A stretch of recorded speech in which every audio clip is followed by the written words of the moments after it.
An African home by default comes with a super strict mom, always ready to discipline a misbehaving child, and an even stricter dad reserved for extreme situations. But you see, my home was different. Creative. I have a super chill mom and a verbal dad. By verbal, I mean rather than beating the living out of me, he would use a more psychological approach, crushing you from the inside. So when I was a lot younger, I was a criminal, most notorious for stealing snacks. My dad always bought snacks in bulk and he would keep them in his room to give to the kids every now and then.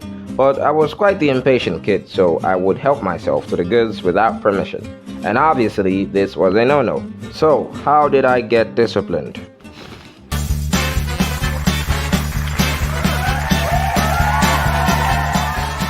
Their current disciplinary methods didn't seem to work, so they had to switch to a more effective one.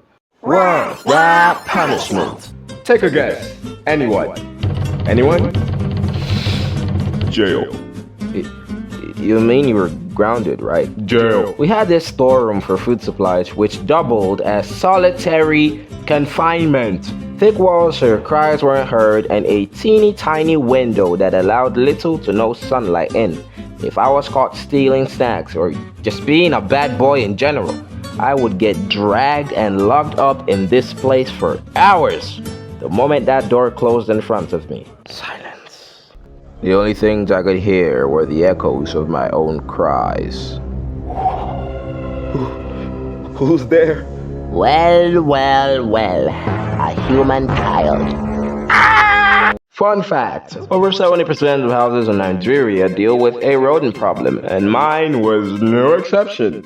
But you see, these weren't your average Joe rats. They were ginormous from feeding on all our food supplies, smart as fuck. And these super rats figured out how to avoid every single rat trap we bought by watching and learning from the mistakes of their fallen brethren. These things were useless. And that wasn't even the worst of it. They had a taste for human flesh. I swear I have this vivid memory of my dad's toe all bloodied up because he got bit by one of these rodents. This is what baby Nate was dealing with in there. Take the food, not me. Take the food, not me. Please take the food, not me.